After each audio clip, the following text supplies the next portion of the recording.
Baltz families, to this week's Sunday Storytime. Get ready to mark your calendars with this week's news and upcoming events. This is followed by a news story for the week. I can't wait to find out what it is. Then you can practice the Mindful Minute strategy with our school counselors, Miss Yorick and Mr. Toy. Stay tuned. In this week's events at Baltz, join us for Baltz Night at Rita's on Maryland Avenue. It's happening on Monday, September 12th from 5 to 8 p.m. A portion of the proceeds will benefit the Baltz Bears PTA, and we will be featuring celebrity scoopers. We hope to see you then. Únase con nosotros en la heladería Ritas en la calle Maryland. Será el lunes 12 de septiembre de 5 a 8 p.m. Parte de la recaudación de fondos será para los osos de la PTA. Celebridades servirán tu helado. Esperemos verlos. There is no school for students on Tuesday, September 13th because it's a staff in-service day. No hay escuela para los estudiantes el martes 13 de septiembre. Es un día de entrenamiento para el personal. There is also no school on Monday, September 26th in recognition of Rosh Hashanah. También no hay escuela el lunes 26 de septiembre en celebración de Rosh Hashanah. Back to School Night is happening on Tuesday, September 27th from 6 to 8 p.m. This is an in-person event, and we are looking forward to welcoming you into our classrooms so that you can learn more about the curriculum and have a glimpse into what your child does each day. Noche de regreso a la escuela será el martes 27 de septiembre de 6 a 8 p.m. Este es un evento en persona. Esperamos que pueda visitar el salón de su estudiante, conocer el currículum y qué es lo que hace su estudiante diariamente. The last week of September is MTSS Spirit Week. On Monday, there is no school, but Tuesday, we're going to celebrate with Spirit Day. Wear your Baltz wear. Wednesday's Mismatch Day. Mix up something. Try to wear some mismatched pieces of your outfit. Thursday's Crazy Hat or Hair Day. And Friday is Color Wars. Kindergartners all wear red, first graders orange, second grade yellow, third grade green, fourth grade blue, and fifth grade purple. En la última semana de septiembre tendremos la semana de celebración de MTSS. El lunes no habrá clases. El martes los estudiantes pueden ponerse ropa con el logo de nuestra escuela. El martes pueden ponerse una ropa que no combine. Trata de mezclar su atuendo. El jueves pueden ponerse un gorro loco o hacerse un peinado loco. El viernes es día de colores. Estudiantes de kinder deberán de ponerse ropa de color rojo. El primer grado, naranja. Segundo grado, amarilla. Tercer grado, verde. Cuarto grado, azul. Quinto grado, morado. Remember, the doors open at 8:45 a.m. No students should arrive on campus prior to 8:45 because there is not any supervision until 8:45 when the doors open. Recordatorio. Nuestras puertas abren a las 8:45. Ningún estudiante deberá de llegar antes de las 8:45 ya que no hay supervisión. Solo hay supervisión hasta las 8:45 cuando abrimos las puertas. Walkers will enter the school through the front door at 8:45. Car riders should enter the car line on the district side and drive around to the side of the building where they will be let out in the back. Bus riders will be dropped off in the front circle. Estudiantes que lleguen a la escuela caminando entrarán por la puerta principal a las 8:45. Estudiantes que lleguen en carro deberán formarse en la línea de carros al lado del edificio por el área del distrito y una persona les ayudará a abrir la puerta. Estudiantes que lleguen en el autobús entrarán por la puerta principal. Dismissal begins at 3:40. We have a closed campus beginning at 3:15 in order to provide for the safety of all of our children. No students will be released for early dismissals after 3:15 unless it has been prearranged with the office. Información para la salida. La salida empieza a las 3:40. Tendremos la escuela cerrada empezando a las 3:15 por motivo de seguridad. No habrán salidas tempranas después de las 3:15. Solamente si ha sido previamente aprobada por la oficina.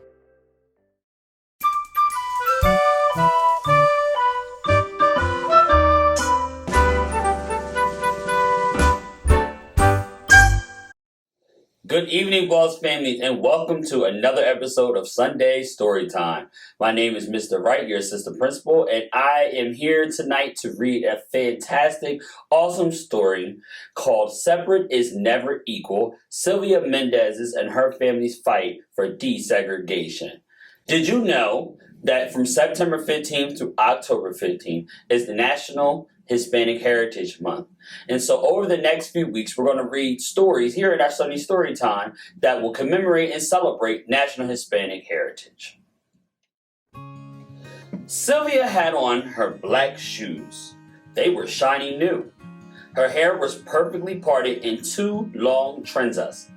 It was her first day at the Westminster School.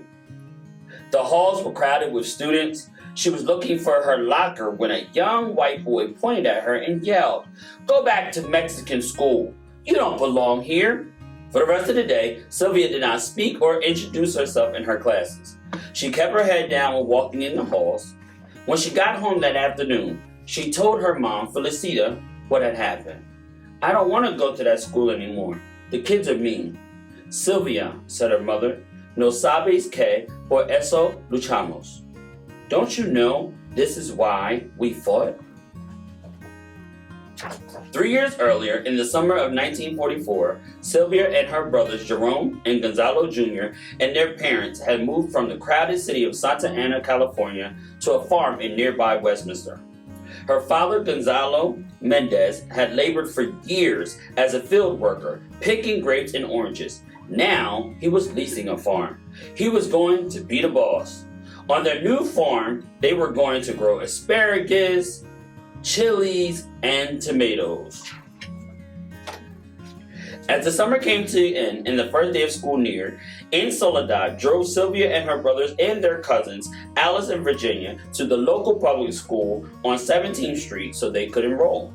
Sylvia was going to enter 3rd grade. Gonzalo was going to enter 2nd, and Jerome 1st.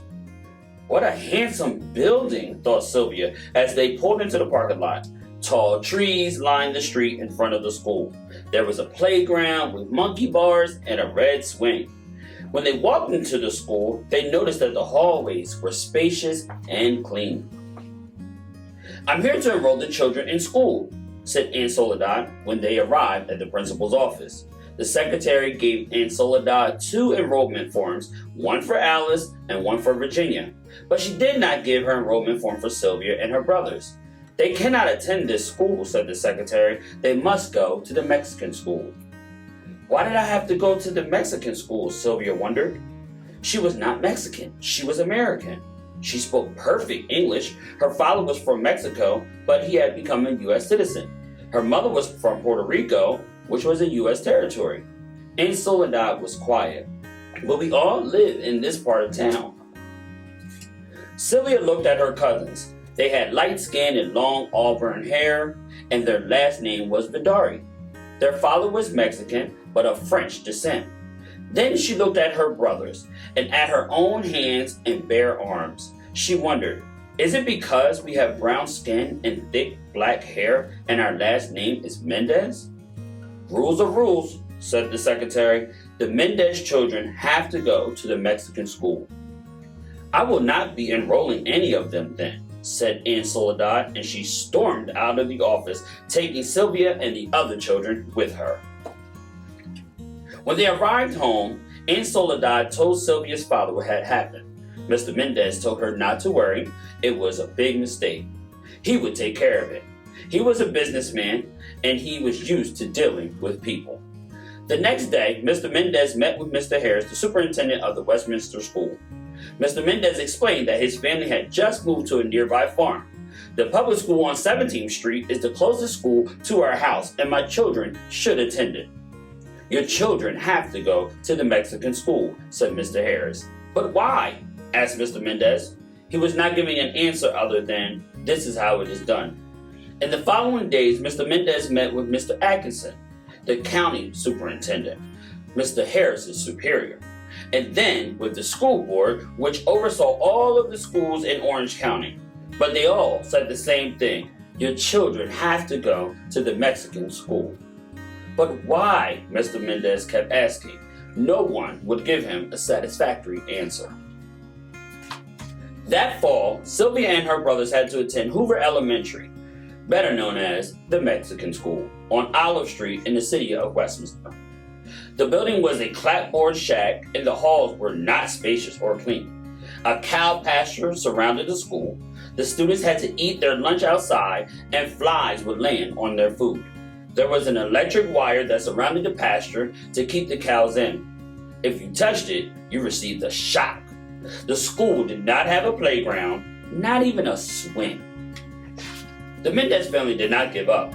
Time and time again, Sylvia heard her father talk with co-workers, friends, and other parents. It's not fair that our kids have to go to an inferior school, he said. It's not only the building that's a problem. The teachers at the school don't care about our children's education. They expect them to drop out by 8th grade. How will our children succeed and become doctors, lawyers, or teachers? Mr. Mendez created a group called the Parent Association of Mexican American Children. He tried to collect signatures for a petition to integrate schools so that all children, regardless of their skin color or background, could have the same opportunities. But every time he asked someone to sign the petition, he got the same answer. No queremos problemas. We don't want any problems. Many of the parents worked on farms owned by white families and feared they would lose their jobs if they supported the petition. One day, a truck driver overheard Mr. Mendez trying to convince a worker to sign his petition. "You know," said the truck driver, "you could file a lawsuit." The truck driver told Mr. Mendez about a lawyer named David Marcus, who had filed a lawsuit on behalf of people in San Bernardino and had helped them integrate the public pools there. At that time, not only were schools segregated, but also other public areas as well, such as parks, pools, and movie theaters. Some businesses even had signs that read, "No dogs or Mexicans allowed." Mr. Mendez decided right then and there to hire Mr. Marcus, even if it meant having to spend all of his savings to do so. Over the next few months, Mr. Mendez and Mr. Marcus traveled all over Orange County looking for people who had experienced similar problems. Sylvia watched her father leave early in the morning. Sometimes she saw him come home in the evening, but often she only heard footsteps when he got in late at night. While he was away, Sylvia's mother had to take care of the farm. Mrs. Mendez would get Sylvia and her brothers ready for school, and then she would go out to the fields. She started the irrigation system, drove the tractor, oversaw the workers, and solved any problems that arose. With the help of Mr. Marcus, Mr. Mendez found and talked with other families who were dealing with segregation. One of them was the Estrada family. Mr. Estrada had fought in the World War II. He had risked his life next to Americans of all races and backgrounds. But when he returned to America from the war, he found out that his children were not allowed to attend school with white children. "Es una injusticia," said Mr. Mendez. "It is injustice." The Estrada family joined the Mendez case, and so did 3 more families. The families were from different school districts in Orange County: Westminster, where Sylvia lived, Garden Grove, El Medina, and Santa Ana. Mr. Marcus wanted to show that segregation of students affected not only Sylvia and her brothers, but more than 5,000 children in the public school system all over Orange County. On March 2nd, 1945, Mr. Marcus went to the courthouse and filed the lawsuit. The trial was held at a courthouse in Los Angeles. Sylvia and her family dressed in their best clothes and sat in the courthouse to listen. The hearing lasted 5 days. Each day, Mr. Marcus called to the stand parents from the different districts in Orange County and the superintendent from each district too.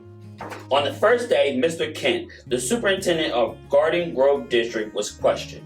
He said that he sent children to the Mexican school to help them improve their English. "That is a lie," thought Sylvia. Her English was as good as the English of any of the children at the Westminster school. "Do you give the children any tests?" asked Mr. Marcus. Mr. Kent claimed he did. "We do so by talking to them." "That's another lie," Sylvia wanted to yell. No one had questioned her.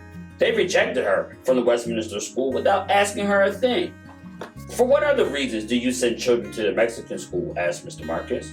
Sylvia and her family braced themselves to hear what Mr. Kent would say next. For their social behavior, they need to learn cleanliness of mind, matter, and dress. They are not learning that at home. They have problems with lice, impetigo, and tuberculosis. They have generally dirty hands, face, neck, and ears. The Mendez family and the others in the room stared at Mr. Kent in disbelief. What he was saying was not true. It was degrading. How many of the 292 children at the Mexican school are inferior to whites in personal hygiene? Asked Mr. Marcus. At least 75%.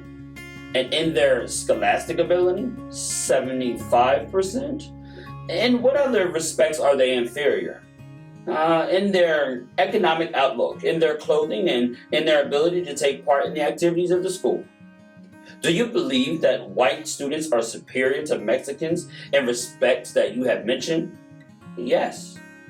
And is that one of the reasons they are being segregated? Yes. Time and again, Mr. Mendez had asked, why can't my children attend the Westminster School? Now he had his answer. On the second day, Mr. Marcus called to the stand a 14-year-old student from the Mexican school in El Medina. Her name was Carol Torres. She spoke perfect English. It was clear that she had not been sent to the Mexican school because she had problems speaking the language, as the lawyer's defense claimed. Mr. and Mrs. Mendez were questioned on the third and fourth day, and so was Mr. Harris, the superintendent of the Westminster School.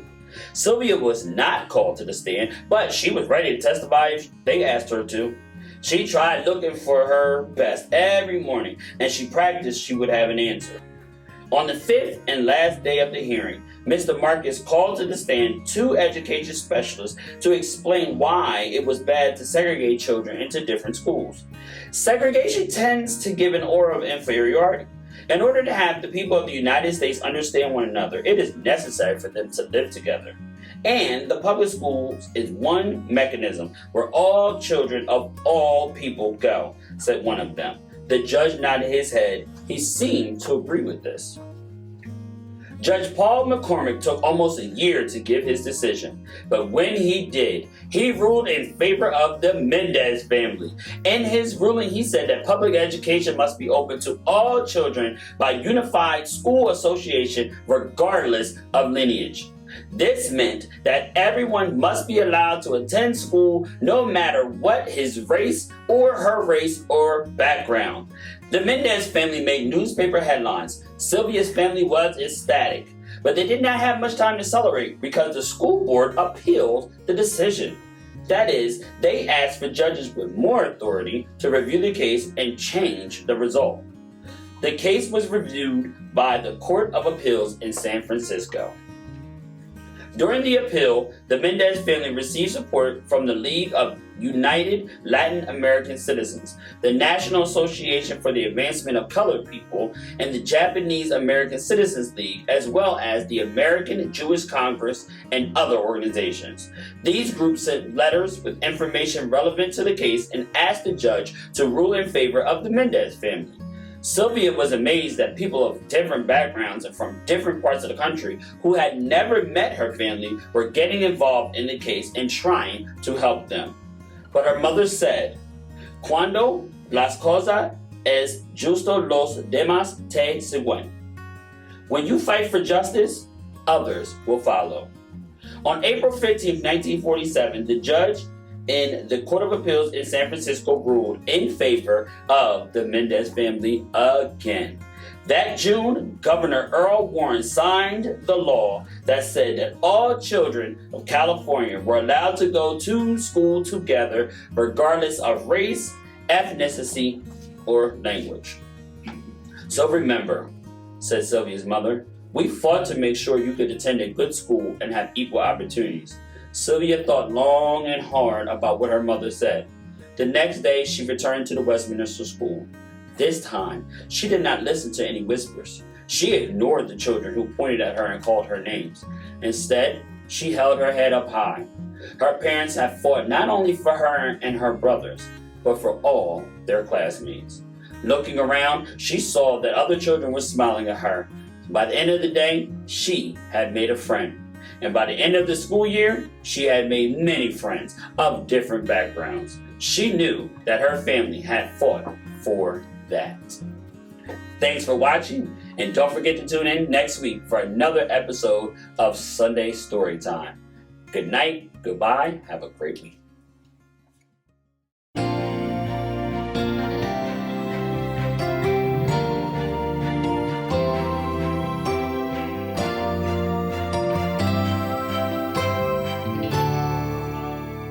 Hi Baltz Bears, welcome back to another episode of Mindful Minute. This week we're going to be talking about stretching to happiness. So sometimes happiness just kind of happens to us. Sometimes we wake up happy, sometimes we're ready to go and we start the day happy. Other times we might need a little bit of boost. Sometimes someone gives us a present and that makes us happy, or someone gives us a compliment and that makes us smile as well. But this week we're going to be talking about how to create our own happiness. And sometimes we have to stretch ourselves, try different things, and create our own happiness. Yeah, so here is my arrow to happiness. You're on your way to happiness. As you can see, there is a long journey to happiness. Do you think you can stretch yourself all the way up to happiness? One of those ways to stretch yourself to happiness is trying new things or really working hard on something. Maybe you're learning how to read a new book. Challenge yourself and you will stretch yourself to happiness. We have opportunities to stretch ourselves all day long. Maybe you're going to stretch yourself and give someone a compliment. Maybe you're going to stretch yourself and talk to someone who looks like they need a friend. See how you can stretch yourself to happiness? Remember in the beginning when we were looking really low when we first woke up? We weren't doing anything to move and stretch ourselves to happiness. We want everybody to remember the lesson that we learned here today and using this technique to make yourself happy. Finding our way to stretch ourselves, trying new things. And once you learn these new things, you're going to have more pride in yourself and the ability to make yourself happy and not relying on others. We can't wait to see how you're going to stretch yourself to happiness this week. Thanks for watching another episode of Mindful Minute. We'll see you next week. Go Bolts!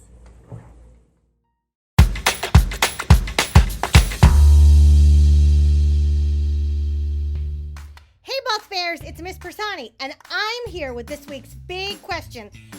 And we're changing it up a bit. Last year, we did it on pencil and paper and put them in the blue boxes in the hallway, but this year we are going digital. Every week when Miss O'Neill sends that email to your parents about everything going on at Baltz, be sure to check out the Sunday Storytime YouTube series and the link for the question. So you'll just click on the link. It will take you right to the question. You put your name, your teacher, your homeroom, and your grade, and then you just answer the question. And the cool part is there's going to be multiple ways to get there. You can go through, like I said, Miss O'Neill's Sunday email. You can go through Dojo. We're going to post it there. I even have, now that I'm your librarian, my own library website. It's booksrock.org. And if you go there, you'll see at the top, it says Baltz Families. If you click on that, it'll take you right to the big question. Click on that big question picture, and it'll send you right there. And the cool thing about it is all of the teachers are listed for you, so you don't have to worry about spelling it wrong or making a mistake. You just put your first name, your last name, choose from the row of all the teachers, their homerooms, and their grades, and then answer the question. Click submit, and you are done. I hope you love this new way for us to try. I think it's going to be great. Don't forget, the answers are still going to be due by Wednesday night because Thursday morning I'll be going through, checking all the answers and seeing what we have. Thanks for watching, guys. And don't forget, you rock. Bye, guys. See you later.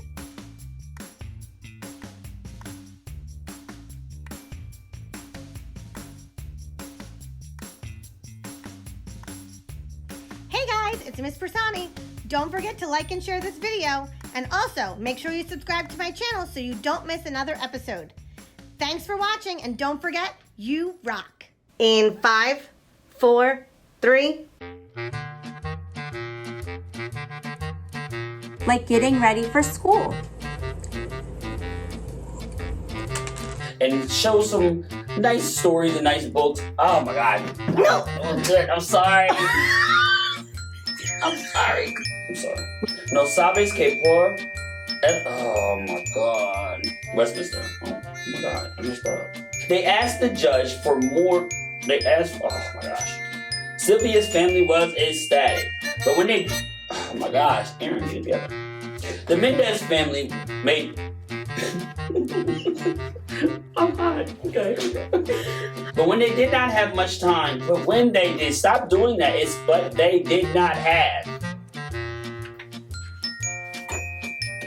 I'm sorry. I'm done.